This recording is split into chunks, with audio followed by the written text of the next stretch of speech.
Comme chaque mercredi maintenant, nous partons à la découverte d'une école dans les Yvelines et c'est avec vous, Régine Ralèche. Vous allez nous parler de l'Estaca ce soir. Tout à fait, Mathilde, je vais vous parler de l'Estaca. Cette école fondée en 1925 forme des ingénieurs dans le domaine des transports et tous les transports puisque les filières proposées passent par le domaine de l'aéronautique, le ferroviaire, l'aérospatial, l'automobile ou encore la filière navale. L'Estaca, c'est aussi 3 campus en France, à Laval, à Bordeaux et à Saint-Quentin en Yvelines depuis 2015. Elle compte également 2600 étudiants, 400 diplômés chaque année et 40 associations étudiantes.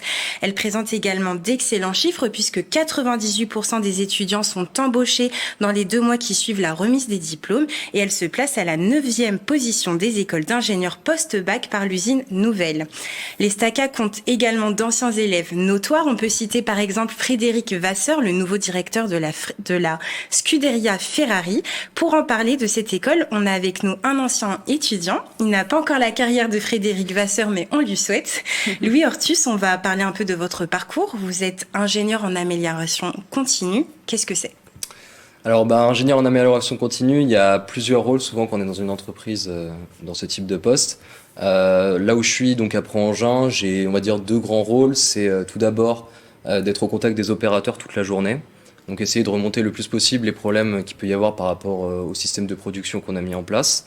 Et puis il y a une autre partie, on va faire de l'implantation de chantier, c'est-à-dire mettre en place des nouvelles lignes de production et essayer de les améliorer au fur et à mesure pour que on va dire que toutes les personnes qui travaillent dans le système de production travaillent dans de manière qualitative, avec des bons rendements et puis avec la plus grande sécurité possible aussi. Et alors, comment est-ce que vous avez intégré l'Estaca ? Alors l'Estaca, donc je l'ai intégré, donc c'est une école qui est post-bac de base, donc j'ai fait évidemment une terminale scientifique avec une option physique-chimie. Et donc après, je l'ai intégré avec donc Parcoursup en faisant ma demande. Donc à l'époque, je crois que ça s'appelait encore APB, admission post-bac. Et donc à ce moment-là, j'ai fait la demande directement sur APB et j'ai été pris ce qu'on appelle en grand classé, c'est-à-dire que je n'ai pas eu à passer le concours. Parce qu'il faut savoir que pour entrer dans cette école, en fait, il faut passer normalement un concours qui s'appelle Concours Avenir. Et donc les personnes qui ont un dossier suffisant peuvent ne pas passer ce concours et directement être pris sur dossier, quoi. D'accord. Voilà. Donc vous avez été pris parce que vous aviez une bonne moyenne ? Oui, c'est ça, on peut le dire. Après, ça dépend aussi du lycée dans lequel on est souvent. Ils vont faire, on va dire, une moyenne entre, on va dire, notre position dans la classe, parce qu'ils ont accès aux moyennes des autres aussi. Et puis le lycée d'où on vient qui peut aussi jouer dans le dossier. Et est-ce que vous avez des conseils pour passer une bonne scolarité au sein de l'Estaca ? Pour passer une bonne scolarité, le conseil que j'ai, c'est d'un point de vue scolaire, c'est d'abord d'être vraiment assidu sur, en tout cas, vraiment les premières années. Parce que c'est une école qui est vraiment pas facile. Enfin, après, moi, je l'ai vécu comme ça. Il y en a certains qui l'ont vécu de manière différente. C'est une école qui va être très dure surtout les 2 premières années parce que c'est une prépa intégrée en fait. Donc un peu comme quand on fait une prépa et on intègre une grande école derrière. Donc surtout sur les premières années et puis après ne pas hésiter à vraiment aller dans les associations, découvrir tout ça parce que ça permet de se faire des contacts, ça permet d'apprendre de l'expérience et c'est surtout ça qui nous sert après derrière dans notre métier. Et justement, vous avez choisi quelle filière ? J'ai choisi la filière aéronautique. Et ça on l'a choisi, donc c'est une filière que je choisis en 3e année d'école. Et du coup, qu'est-ce qu'on voit dans cette filière ? Alors dans cette filière, on va voir plusieurs... Alors ça dépend des années, mais sur les premières années, par rapport par exemple à l'aéronautique, on va d'abord travailler sur des projets qui sont type aéronautique, mais aussi les matières assez scolaires vont être orientées vers l'aéronautique. On a eu l'occasion de travailler avec aussi des entreprises sur des projets, différentes entreprises. Ça, c'est on va dire une expérience qu'on a en 4e année. C'est un gros projet qu'on a toute l'année et qui nous permet en fait d'être au contact avec une entreprise et de réaliser un projet avec l'entreprise. Et donc aujourd'hui, vous évoluez dans le domaine de l'armée. Pourquoi est-ce que vous avez fait ce choix ? J'ai fait ce choix parce que je l'ai découvert lors de mon stage de 2e année. J'avais réalisé au Chantier Atlantique, qui est donc une grande entreprise qui travaille dans le domaine naval, qui est basée à Saint-Nazaire. Et durant ce stage, en fait, j'ai travaillé sur un projet militaire.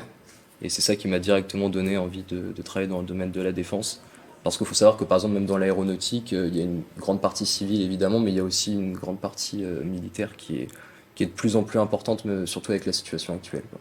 Donc, vous êtes rentré en stage. Est-ce que c'est difficile justement de trouver des stages dans ces filières de manière générale ? Alors ça peut être difficile Enfin, on va dire que depuis la crise du Covid, ça a été un peu compliqué de de trouver des stages. Après, ça va en s'améliorant de plus en plus. Avant le Covid, c'était très, très, très facile, que ce soit dans l'automobile, l'aéronautique, le ferroviaire. Mais on va dire que depuis 2020, c'est un peu plus compliqué. Mais ça commence à revenir, surtout dans le domaine aéronautique, où il y a de plus en plus d'offres. Donc il faut vraiment pas hésiter à aller sur le site des entreprises et à passer aussi par, en tout cas, enfin, je parle pour l'Estaca, par la partie, on va dire, un peu RH de l'Estaca qui nous permet de créer des dossiers et d'envoyer à certaines entreprises. Donc il faut vraiment se renseigner là-dessus. Voilà. En rentrant dans cette école, du coup, quand on en sort, justement, qu'est-ce qu'il y a comme métier concret, par exemple dans l'aéronautique ou dans le ferroviaire?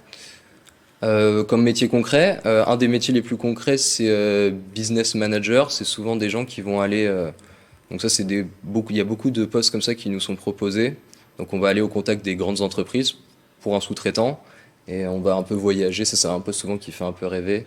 On est souvent amené à voyager pour aller au contact des clients, pour comprendre leurs besoins et puis pouvoir créer du coup derrière ces besoins dans l'entreprise.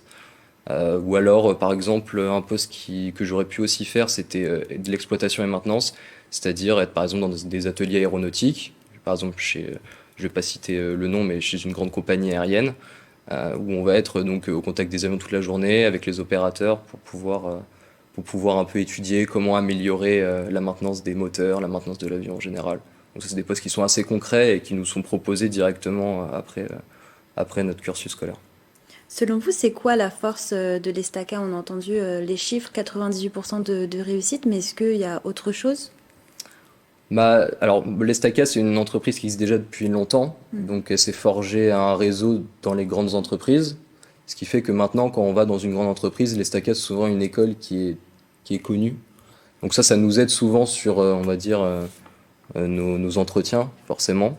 Mais du coup, derrière, on a aussi un peu stressé par rapport à ça, parce qu'il y a une attente derrière des entreprises d'avoir quand même une qualité sur tous les points qu'on doit aborder lors des entretiens. Mais je pense que ce qui fait la force, c'est la renommée et puis en vrai le panel de choses qu'on voit quand même en 5 ans, même si c'est jamais assez suffisant sur 5 ans, on s'en rend compte quand on sort de l'école.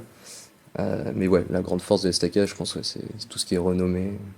Voilà. Et alors rapidement, dernière question, ça coûte combien les frais de scolarité dans cette école? Donc pour les 5 ans, c'est autour des 40 000 euros et ça commence à un peu évoluer depuis quelques années, comme beaucoup d'écoles. Donc voilà, autour des 40 000 euros pour les 5 ans.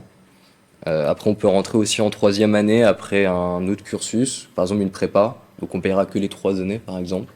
Mais si on veut rentrer dès le bac, enfin juste après le bac, c'est 40 000 euros pour les 5 ans.